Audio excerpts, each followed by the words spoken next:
What are the biggest offseason questions facing the four teams from the AFC East, from the Buffalo Bills to the New York Jets? It's time to do our AFC East offseason outlook here to close the week on Locked On Fantasy Football.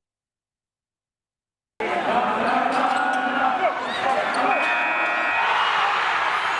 are Locked On Fantasy, your daily NFL fantasy podcast. Part of the Locked On Podcast Network. Your team every day.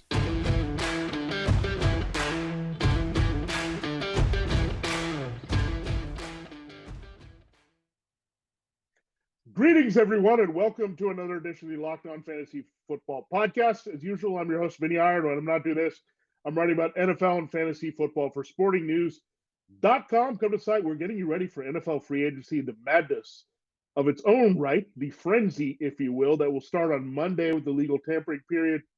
We got your previews ready.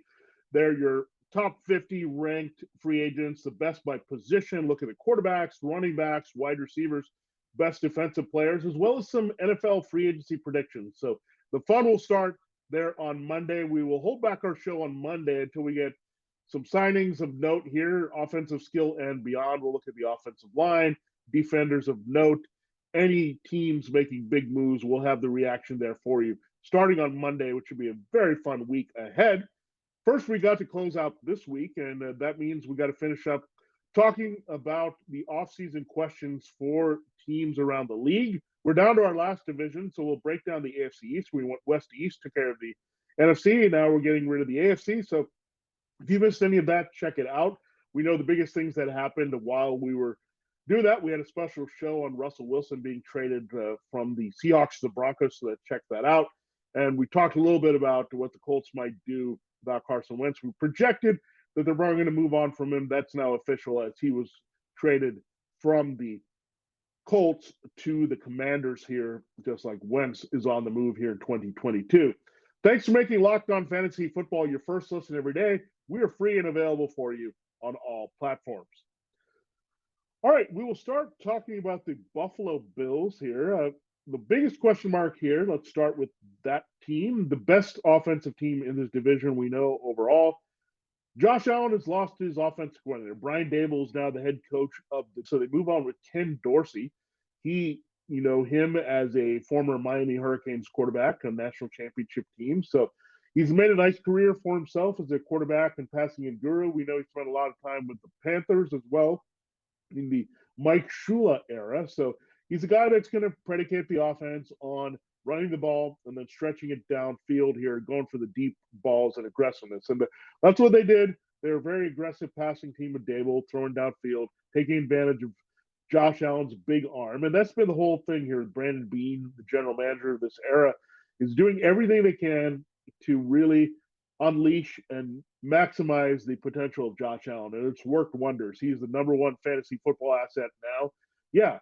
You look at a quarterback, you look at Patrick Mahomes and Justin Herbert, some of these other challengers there for QB1, but Josh Allen is in a complete groove. He doesn't have a contract to worry about. So how does he adjust to this new offense? I think there might be a little bit more passing in this offense, maybe getting the ball out a little bit more quickly, but I don't think his running is going to be curbed too much because a lot of his running is off script and just like a freight train. He is very durable as well, that he can get out and run. He's very strong. Things are not going to happen where he's going to break down that way. So that's going to be a big part of his game. He can't deny it. He also knows he can run in and score in the red zone. So just a wild stallion in his prime at this point. This is what we were hoping for when he came out of Wyoming. Get in the right system, take advantage of just his unbridled ability here to throw the ball anywhere downfield and also take off and run for big chunks all the way through the red zone. So perfect player falling into the perfect offense here for the Bills. And I think they'll maintain a lot of the concepts and things they did well. Why mess with something that really worked? Personnel-wise, Stephon Diggs is back clearly as the number one receiver. Dawson Knox had a big year at tight end, breaking through and breaking out. Last year, you also had Devin Singletary come through down the stretch, finally solving their backfield woes. And then you had Gabriel Davis emerge in the playoffs. He was an absolute stud there, making some plays. So Emmanuel Sanders is a free agent. So the biggest bump up here goes to Gabriel Davis in this offense. So now they have two legitimate receivers, Diggs and Davis, that are dangerous, and that's going to boost Diggs' value as well. Knox, we'll see if they add Rob Gronkowski. There's been a rumor that they could bring him back to Buffalo, his hometown, and pair him with Knox. Of course, that would add another dimension and layer to making one Josh Allen all the more dangerous. We know Dorsey, the Greg Olson time was there, that he was a big part of what the Panthers did there at tight end. So that's going to be probably a good influence on Knox, Davis so far. Gronk can only make Allen a little bit more appealing. I think they'll also look out for another running back to complement Devin Singletary. Matt Breida didn't get it done, and we didn't see enough from Zach Moss. So really excited about the possibility of the Bills offense going a slightly different direction, but still maximizing the abilities here of Josh Allen. So again, Allen, QB1, it's just a matter of how high we can take him now. I think don't be too concerned about the Dable departure here to the Giants. Mr. Trubisky, the clipboard holder, is probably also going to leave for the Giants. Allen is in an established place. He's turning the corner from young player that's broken out to an established veteran elite passer. So not going to be too concerned about what the Bills do. They're still one of the top offenses. Diggs is a wide receiver 1. I think Davis starts with a wide receiver 3 with a bullet status here. Singletary right now an RB2 flex. Knox is a tight end 1. So really excited again about what the Bills can do, and just a good offense in general. The way they've operated, and all the credit goes to Brandon Beane, the GM, for making sure that everything around Allen was in place for him to be highly successful, productive wise, and winning games wise.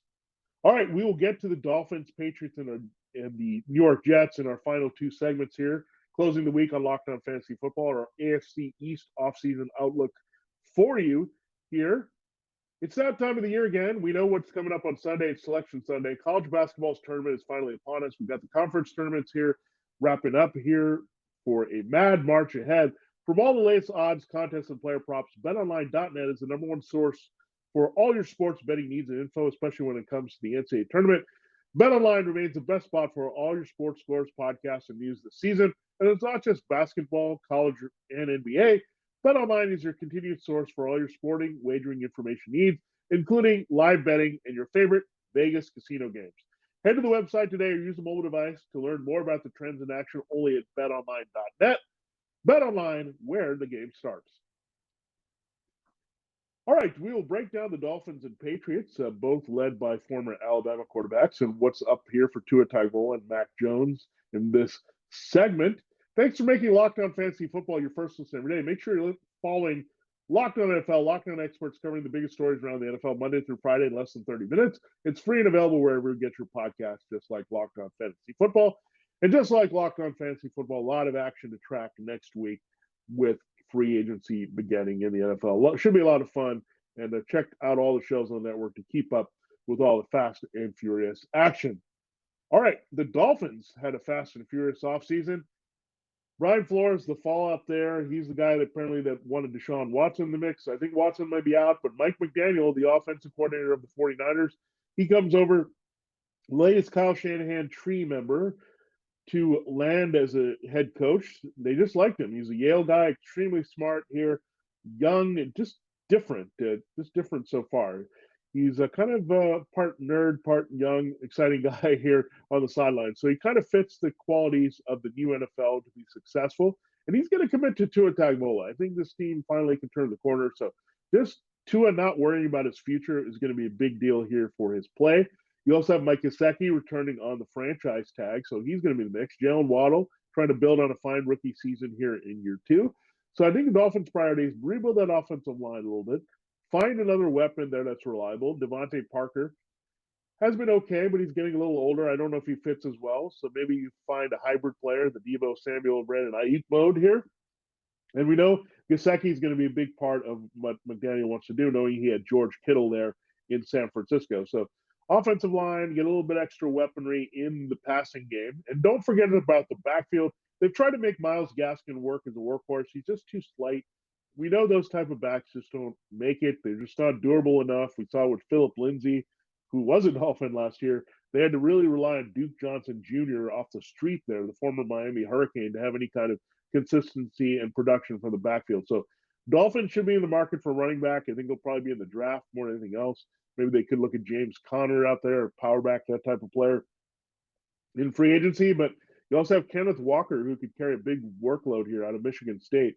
he could be an ideal second-round target, as well as Breece Hall of Iowa State. So I wouldn't be surprised if the Dolphins handed over this backfield to a second-round rookie to really control the action here. So looking forward to see what the Dolphins do definitely here this offseason. They're also picking late in the first round from the 49ers pick. So a lot of things that could happen here for Miami.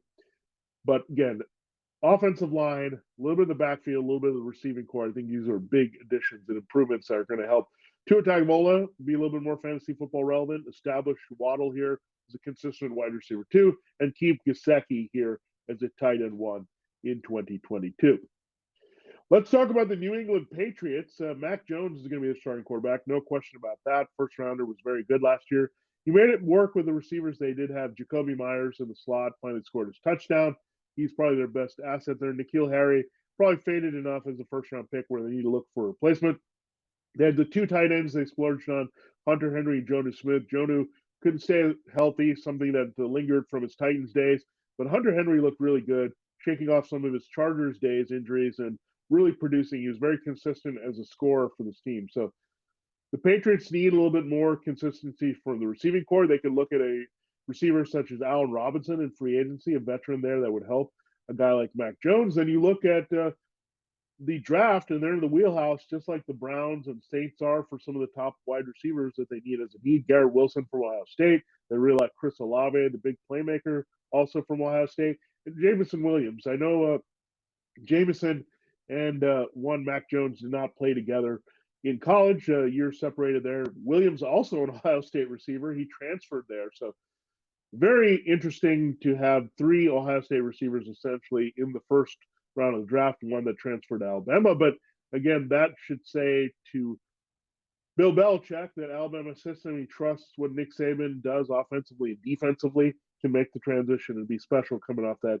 ACL there for the Crimson Tide and making the transition for the Patriots. So definitely receiving core help is on the way. Their offensive line is pretty good. That's one of their strengths. Their backfield is fine with Damian Harris and Ramondre Stevenson. Tight end, they could develop a young guy behind Henry and Smith here. But yeah, the Patriots should have a better way to move the ball in the passing game. Biggest question, Josh McDaniels is gone from this Patriots offense. How do they adjust and get the good production there from Mac Jones? How will he respond? I think the best way to do this is to continue to upgrade what they have there around Mac Jones and just work on the offensive line, the blocking, and the strengths here in New England. And again, McDaniels did a lot here. He's been around for a long time, came back after his head coaching gig with the Broncos, spent some time with the Rams. So a lot of continuity break here. But I look at the Patriots, and they're always a good candidate to be a good versatile offense. And I think they can do a good job here rebounding here from the Patriots. So it's really a lot of the concept that they've had here. So really, I think this is going to be a little bit different. Maybe use those 2 tight ends a little bit better here in their offense. Use the receiver core a little bit more effectively. I think that, again, they can use a more reliable person other than Jacoby Myers, who's working inside. Running game, we'll see if they replace James White. Do they get a guy that they can trust a little bit more in the passing game? Does that mean that Damian Harris just sees a bigger role and Stevenson is the change of pace? So a lot of things need to be sorted out. Again, when McDaniels has changed, they just have to see how the combination of personnel works here going forward. But I think upgrading personnel makes a lot of sense, especially in wide receiver here. And they want to stretch the field a little bit, be more dynamic, make Mac Jones less of a caretaker here. Because in this caretaking role, it's not going to help us much in fantasy football, except for the occasional stream in a deeper league. We want Mac Jones as an asset in play for us in more shallow leagues. And again, the way you do that is upgrade the receiving core. I'm not saying he's going to be Tom Brady here in terms of production right away. We know that Tom Brady put up a lot of solid seasons in fantasy football in New England. So getting that point may be tough, but he's going to be a QB2 with a little bit more upside here in 2022. There, again, maybe breaking free McDaniels, they'll open some things up in the offense, maybe get a little more downfield oriented here and really unleash Mac Jones a little bit more in year 2. So looking forward to that. Looking forward to see what the Patriots do overall with their offense. All right, so that's a look at the 3 of the teams in the AFC East and their biggest offseason questions here for 2022. We'll get into the New York Jets. They have a lot of promise there, we know, as they go into year 2 of Zach Wilson, the quarterback. So we'll talk about what's ahead for them with Robert Saleh and Michael Floor and that team in our final segment. But before we do that, it's that time of the year where I've pretty much given up on all my New Year's resolutions. It's March, but not this year. I'm able to stick to my resolution to eat right because of Built Bar. It almost feels like it's not really a resolution because I actually enjoy eating them. Have you tried their puffs? If you haven't, you're missing out on one of Built Bar's best tasting bars. Puffs are the first ever protein infused marshmallow. They're fluffy, they're marshmallowy. They're not just a protein bar, they're a treat, and they're covered in 100% real chocolate. Puffs are a fan favorite with some incredible flavors: yummy cinnamony churro, coconut marshmallow, banana, cream pie. So good. These are going to be your favorites. All Built Bars are covered in 100% real chocolate. Yes, that includes the puffs. 100% real chocolate, low calorie, high protein. Replace your candy bars with these. Go to Built.com and scroll down the macros chart. You'll be blown away. High protein, low calorie, high fiber, low carb. Most Built Bars contain 130 calories, 4 grams sugar, 4 grams net carbs, and 70 grams of protein. Compare that to a candy bar, which usually has 240 calories, 30 grams sugar, and dozens of net carbs. Mint brownie, coconut, almond. Those are some of the flavors here. And new for this month, white chocolate, cookies, and cream. Check it out. It's a continued flavor. They always have special flavors. New flavors are always coming out here. And you can find out about them only at Built.com. And only at Built.com, use the promo code LOCK15, and you'll get 15% off your order. Use the promo code LOCK15 for 15% off Built and the many bars and products only at Built.com. All right, it's time to close the show looking at the New York Jets and their biggest offseason questions. I think it's a little bit more of a catch-all here for the Jets. Let's look at what they do have. Zach Wilson really finished well down the stretch. Keeping him healthy and staying healthy is going to be important. You've got good receivers here: Corey Davis, Elijah Moore, good baseline there. We'll see what they do with Braxton Berrios and Jamison Crowder. They're two little slot options here. I think they'll lean toward keeping Berrios a little bit younger here than Crowder. So you have some three established weapons there. Tight end could be something they look at a little bit more here in 2022 to make that a security blanket for Wilson. The other thing they can do, good depth for tight end in the draft, but so is the offensive line. Get some improvements here. We know Mekhi Becton will come back healthy at left tackle. That will help. Elijah Vera Tucker as well. So let's see what else the Jets can do to upgrade that offensive line. Maybe a little bit of right tackle help. Other interior blocking, that's going to help the running game. Michael Carter looks pretty good in the backfield, but they can't keep Tevin Coleman as the complimentary back here. So Michael Carter will probably get paired with a kind of a power younger back here, is what my feeling is, or James Conner gets in the mix. So looking overall with the Jets, I mean, that's what you lay the foundation for. Improve the offensive line, get a little bit more beefy in the running game there to complement what Michael Carter can do as a dynamic threat. We know they were okay giving him a heavy workload here. And that's the thing. Michael Floor comes from Kyle Shanahan. They tend to stick with one back, so we'll see if they really work on that. But they could also treat him more like Elijah Mitchell, the rookie that was so successful for the 49ers. So looking at the New York Jets, I think you have a team that has a lot of offensive upside. I really like what Zach Wilson can do. His athleticism, his arm. We saw that it flashed there in the second half, but get some supporting cast for him, much like the Bills did with Josh Allen here. Let's get the offensive line built up, that zone blocking running scheme that they like to really get the running game going for the Jets. So Jets' biggest problem last year with their offensive skill players and their quarterbacks, they just couldn't keep anyone healthy consistently. So when they get everyone together, there's some promise in this offense for sure. And you look at Zach Wilson, we'll see the backup situation is Joe Flacco is a free agent here, but I would think that with him, they're going to go all in and really help him succeed here in 2022. But other biggest question marks is defense is pretty atrocious. They've got some key pieces there in certain spots, but they got to redo safety. They got to redo corner. They got to get an edge rusher. They got to get an inside linebacker. So I think the Jets offseason, looking at the establishment of some of their offensive skill players here that have some promise with Davis and Moore in order to keep in the slot. And we'll see about Keelan Cole returning or not. Helping Carter a little bit with a better committee back and to ease the workload on him. So overall, I think you look at the Jets, good team for offense, and really can explode on the scene here with the right things falling into place if they can stay healthy, upgrade the protection. Really, the skilled players are better than a lot of teams that you would think in this situation. Definitely better than, say, what's around Trevor Lawrence and the Jaguars right now. I know they have some things they can rebuild there, but overall, you're looking at again, the Jets are a sleeper team for me overall. I don't think they're going to make the playoffs or anything like that. The Dolphins, Patriots, and Bills are more talented, but I think sleeper from a fantasy football perspective that if they're trailing a little bit and their defense is still a bit in transition, that's going to be some big volume for Zach Wilson. I thought Wilson would have put up some numbers if he had stayed healthy last year. We saw some flashes from a Mike White and a Josh Johnson. So those are some numbers to be had when Davis and Moore are out there together with a third receiver, some tight end help. So watch out for this offense being a lot more productive.